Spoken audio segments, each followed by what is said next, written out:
La résolution nous est apparue le 13 septembre et la personne était embauchée depuis le 5 septembre qui a reçu sa première paye. Donc, ça veut dire qu'au-delà d'un mois, la personne était déjà en place. Donc, s'il y avait eu une personne parmi les contribuables qui serait objectée, de quelle façon vous auriez objecté? Il est déjà en place. Pour juste... La façon que ça a été fait, ça n'a pas été fait légalement. À mon point de vue, là, il y a quelque chose qui a été passé par en dessous.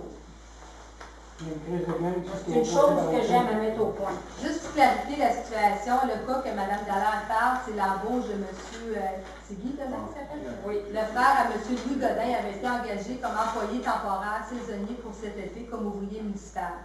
L'embauche était faite, il y avait eu un comité de sélection qui s'avait fait pour le projet rétro-touristique au sous-sol. Il avait passé des entrevues, il avait engagé des employés. Puis après ces entrevues-là, le poste à la municipalité s'est ouvert pour un emploi saisonnier. Et la direction générale, dans ce temps-là, avait pris la décision d'embaucher M. Godin, qui avait déjà passé les entrevues. Il avait décidé d'engager M. Godin. Puis nous, quand c'était présenté au conseil, l'embauche était déjà faite. Ça veut dire qu'il n'y avait pas eu l'affichage du poste officiellement qui avait été fait. Ça, c'est quelque chose que dorénavant, le conseil là, affiche tous les postes. Vous voyez, le poste de secrétaire réceptionniste, il est affiché dans les coûts, il est affiché sur les sites web. Le poste de DG aussi avait été affiché, puis tout ça, c'est quelque chose que dorénavant, on verra tout le conseil. Là. Tous les postes vont être affichés, puis les candidatures, après ça passe par comité de sélection avec des grilles d'évaluation, que tout le monde, on est 4 ou 3 ou 4 sur les comités, puis tout le monde est évalué, puis après ça, on fait le pointage global du candidat ou de la candidate, puis c'est la personne habituellement avec le meilleur pointage qui est engagée. Mais pas pour le poste de secrétaire trésorière adjointe. Non, parce que ça, c'est une personne interne. Ça, il ne fallait pas ouvrir un poste et on fallait qu'il y ait déjà quelqu'un en poste. Ça, c'est vraiment le Manoir qui nous a conseillé de faire ça. Là.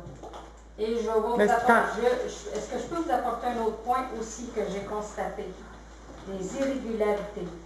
C'est que moi, j'ai proposé déjà pour sauver de l'argent à la population que mon mari, ça ne me gêne pas de le dire, là, que mon mari vérifie une pompe à l'eau parce qu'on avait une estimée de réparation de 2 000 $, 2 à 3 000 même.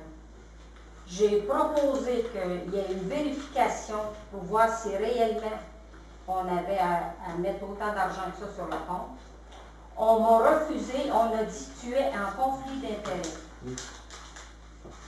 Et 3 semaines, on peut dire un mois avant, le frère de M. Godin était embauché avec une résolution qui datait de beaucoup plus loin.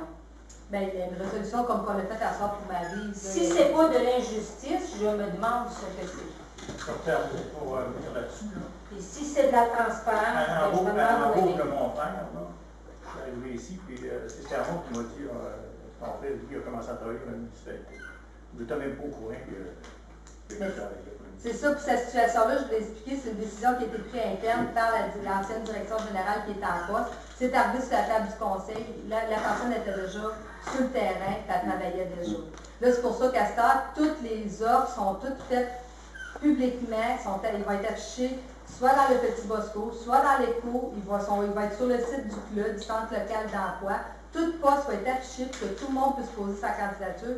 Puis toute candidature va être passée au comité de sélection avec entrevue. Maintenant, tu dis que ça va se faire comme ça. Mais dans le temps, je vous ai posé la question, j'ai dit comment ça se fait que c'est rendu là. On a des comptes à payer qui datent de beaucoup avant la résolution qu'on pensait à cette date-là. Et vous m'avez donné comme réponse, il n'y a aucun problème. De toute façon, il reste juste 2 semaines. Oui, c'est sûr que quelqu'un l'a J'ai dit à ce moment-là, Louis est en conflit d'intérêt. Tu as dit non, il n'y a pas de problème, il n'y a pas de conflit d'intérêt là-dedans. Mais là, si on peut ouvrir une discussion, je pense que ce serait la parole de... Moi, il y avait un conflit, mais l'autre, il n'y en avait pas. Ben là, il va falloir qu'on se mette une ligne droite. Ben, c'est pour ça que je vous ai dit, à ce temps, il va y avoir un processus d'embauche qui va être affichage avec un comité de sélection. Toute personne qui va avoir un intérêt pécunier va se déclarer publiquement, puis va se retirer du processus. C'est sûr que je vais être beaucoup plus vigilante dans les comptes à payer. Les petites écritures, comme je vous ai dit tantôt, que je voulais que les écritures soient écrites beaucoup plus grosses. Ouais, c'est ça. J'espère que vous l'avez pris en considération. Mme Cloutier le prend en note, on va s'informer au PG pour brosser les écouteurs. Une fois l'embauche de Mme Quentin au titre de secrétaire trésorière. Par contre, pendant qu'on a monté le budget 2012, Mme Quentin nous a demandé 3 heures supplémentaires par semaine, étant donné qu'elle manquait de temps pour accomplir sa tâche actuelle. Pouvez-vous m'expliquer pourquoi qu'on en est rendu aujourd'hui à donner une tâche en plus à Mme Quentin de secrétaire trésorière? Êtes-vous capable de m'expliquer ça? C'était discuté avec Mme Quentin, puis Mme Quentin était prête à faire la nomination de secrétaire trésorière adjointe pour la période de 6 mois pour aider la municipalité. Puis elle nous a dit qu'elle était capable d'assumer la tâche. Puis elle va toujours avoir moi et Maryse, puis Mme Cloutier qui l'a baquée. Je dis, la tâche ne devra pas être si énorme et si supplémentaire que ça, parce que Mme Cloutier va quand même être présente au bureau pour assumer la tâche entière. Il va y avoir Mme Boisvert qui l'a baquée, puis il y a toujours moi aussi là, qui fait. Mme Cloutier va être là seulement que le soir. Pas le soir, elle va être ici aussi des jours. Le vendredi, Mme Cloutier va être présente la journée, puis il y a des semaines qu'elle va même être ici le lundi, puis le mardi aussi. Ce qui me donne comme réponse que Mme Quentin n'avait pas besoin de son 3 heures supplémentaires. Mme Quentin avait besoin de ces 3 heures supplémentaires pour finaliser des dossiers écrits en bureau, puis pour faire des vérifications de terrain. Mais quand elle va être dans le bureau, ici, elle va pouvoir très bien assumer aussi la tâche de secrétaire trésorière adjointe. Si on voit qu'il y a une problématique, on revisera d'ici là, mais là, Mme Quentin nous a dit qu'elle était capable de le prendre. Puis d'après l'expérience à Mme Cloutier, puis moi du bureau, on a jugé qu'elle était apte aussi à le faire. Et quand elle sera sur le terrain, qui va remplacer ici? Ben, Mme Quentin n'est pas toujours sur le terrain. Elle n'est pas un avant-midi de terrain, puis l'après-midi est au bureau. Oui, mais l'avant-midi qui est sur le terrain, il arrive un contribuable qui a besoin d'informations ou certains renseignements, est-ce qu'elle va être capable de répondre? Ben, Mme Boisvert va être ici. Mme Boisvert est en formation, puis présentement, les informations qu'elle circule aux citoyens, là, moi je l'ai vu aujourd'hui, j'ai travaillé avec Mme Boisvert, ça va très bien. Les citoyens qui sont venus payer des comptes de taxes sont venus chercher de l'information, Mme Boisvert a très pu répondre. Oui, elle a très bien pu je répondre. suis d'accord, mais Mme Boisvert, elle est réceptionniste. Oui, mais il n'y a pas toutes les questions qui passent par la secrétaire trésorière. Mais il y a certains documents que les contribuables ont besoin et que madame ne pourra pas donner. Moi, je vais avoir une information. Placé et peut-être de par un service avec un autre de nos employés.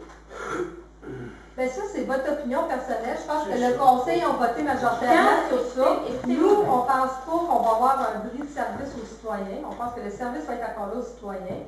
Puis Mme Cloutier va être encore présente au poste. C'est Mme Boisvert qui est là pour la seconder. Et il y a Mme Quentin qui va être là aussi. Adopté. Les affaires municipales, en images et en vidéo, c'est sur l'échodelaTuque.com.